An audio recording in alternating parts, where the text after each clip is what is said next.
গণভোটের প্রশ্নটাকে চ্যালেঞ্জ করেছেন। তো গণভোট তো হয়ে গেছে, প্রশ্নের উপর তো মানুষ মতামত দিয়ে দিয়েছে। প্রশ্নকে যখন হা না উত্তর দিয়ে দেওয়া হয়, তখন প্রশ্নকে চ্যালেঞ্জ করার মানে কি? অর্থাৎ এখন আর প্রশ্নকে চ্যালেঞ্জ করা হচ্ছে না, এখন চ্যালেঞ্জ করা হচ্ছে গণভোটের রেজাল্টকে। যদিও বলছেন গণভোটের প্রশ্নকে, কিন্তু প্রশ্ন তো প্রশ্নের জায়গায় নাই। প্রশ্ন ইতোমধ্যে ফলাফলের জায়গায় চলে এসেছে, অর্থাৎ ফলাফলকেই চ্যালেঞ্জ করেছে। সেকেন্ড প্রশ্ন হলো, এই জুলাই সনদ হয়েছে ঐকমত্যের ভিত্তিতে কিছু ডিসেন্টিং ছাড়া, এবং যে জুলাই সনদ বাস্তবায়ন আদেশ জারি করা হয়েছে 2025 সালের নভেম্বর মাসে, সেখানে স্পষ্ট করে বলে দেওয়া হয়েছে যে জনগণের সার্বভৌম ক্ষমতা অন্তর্বর্তীকালীন সরকারের সুপারিশ অনুযায়ী বাংলাদেশের মহামান্য রাষ্ট্রপতি এই আদেশ জারি করেন। এই আদেশটিকেও তারা বলছেন সাংবিধানিকভাবে গ্রহণযোগ্য না। দেখুন, এখানে কয়েকটা গুরুত্বপূর্ণ প্রশ্ন। আর মাত্র 10 দিন বাকি আছে সংসদ বসার। এত তাড়াহুড়া করে দুইজন আইনজীবীর মাধ্যমে এই রিট পিটিশন দায়ের করে আসলে যারা দায়ের করেছেন তারা কি পেতে চান? আমি স্পষ্ট দেখতে পেয়েছি সরকারের ইন্ধন, কোর্টে দেখতে পেয়েছি সরকারের ইন্ধন, আইনজীবীদের মধ্যে দেখা যাচ্ছে সরকারের ইন্ধন, এবং একটা ক্লোজ এলাই আছে সরকারের কিছু ব্যক্তিবর্গ এই বিষয়টাকে আদালতে সাবজুডিস ম্যাটার বলে পার্লামেন্টকে যেন কোনোভাবে বাধিত করা না যায়, এই জন্যই এই কৌশলটা অবলম্বন করেছেন। আমরা আদালতে প্রশ্ন তুলেছি যে 10 দিন অপেক্ষা করে পার্লামেন্ট যদি সিদ্ধান্ত নেয়, তাহলে আদালতের তাদের হস্তক্ষেপ করার কোনো প্রয়োজন নাই। মাত্র তো 10 দিন আগে যেহেতু করা হয়নি, নভেম্বর মাসে আদেশ হয়েছে, ডিসেম্বর মাস, জানুয়ারি মাস, ফেব্রুয়ারি মাস, মার্চ মাস যাচ্ছে।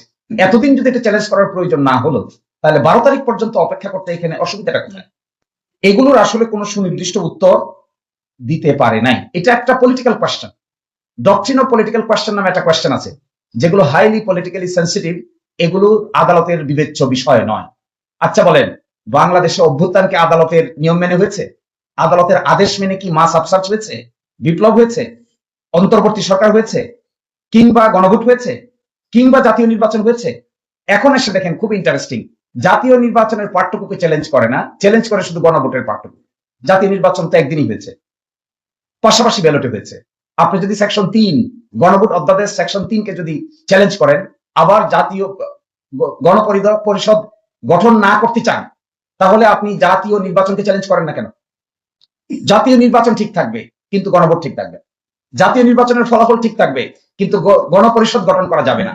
এর অর্থ যেটি বোঝা যাচ্ছে, this two writ petitions are calculative and politically motivated writ petitions. এগুলো কোনো না কোনো জায়গা থেকে কেউ না কেউ একটা ডিজাইনকে ইমপ্লিমেন্ট করার জন্য সুনির্দিষ্টভাবে কিছু আইনজীবীকে ম্যানেজ করে they have taken this initiative. আদালতের সামনে এগুলো উপস্থাপন করে অতীতে আদালতকে ব্যবহার করে যে সমস্ত রাজনৈতিক সমস্যার সমাধান করার চেষ্টা করা হয়েছে, সবগুলো গুমায়ন হয়েছে। This is a political question, has to be settled by consensus of the political parties. Political parties আলোচনার ভিত্তিতে সিদ্ধান্ত নিয়েছে। সিদ্ধান্ত থেকে সরে আসতে গেলেও পলিটিক্যাল পার্টিকে আলোচনার ভিত্তিতেই সরতে হবে। আদালতকে এখানে সাবজেক্ট ম্যাটার করে যিনি আজকে বিচারক ছিলেন, জুনিয়র জাজ, তিনিও এই সরকারের আমলে নিয়োগপ্রাপ্ত বিচারক। একটা অর্ডিন্যান্স হয়েছে, বিচার বিভাগে অ্যাপয়েন্টমেন্ট কমিশন গঠিত হয়েছে। এই কমিশনের আলোকে বাংলাদেশের হাইকোর্টে 2 সেট বিচারক অ্যাপয়েন্টেড হয়েছে। তার মধ্যে আজকে যিনি জুনিয়র বিচারক ছিলেন, তিনিও এই আইনের অধীনে নিয়োগপ্রাপ্ত বিচারক। অভ্যুত্থান যদি না থাকে, সরকার যদি না থাকে, জুলাই সনদ বাস্তবায়ন অধ্যাদেশ যদি না থাকে, গণভোট যদি না থাকে, তাহলে ওই মাননীয় বিচারক কিভাবে থাকবে? কোন জায়গায় তিনি অ্যাপয়েন্টেড হবে? Who will appoint him? This are the pertinent questions which are unanswered. আমি দেখেছি একটা তাড়াহুড়া, আমি এটাও দেখেছি কোনোভাবে বিপ্লবের এই সেন্সটাকে অন্যদিকে ঘুরিয়ে আদালতের কাঁধে রেখে পার্লামেন্টের কাছে না পাঠিয়ে কোর্ট এই কথা বলেছে, সুতরাং আমাদের কিছু করার নাই, এইরকম একটা মেন্টালিটি সুস্পষ্টভাবে দেখা যাচ্ছে। এবং এটাতে আমরা খুবই anxious. We are anxious in a sense যে this type of attitude will ultimately foil the whole scheme of the revolution. আপনি দেখেন, যারা বলছেন গণভোট বাতিল হবে, তারা বলছেন না কেন জাতীয় নির্বাচন বাতিল হবে? যদি পুরোটাই বাতিল হতে হয়, তাহলে why not the national election? Why only the গণভোট? ওয়াই অনলি দি জুলাই সনদ বাস্তবায়ন আদেশ?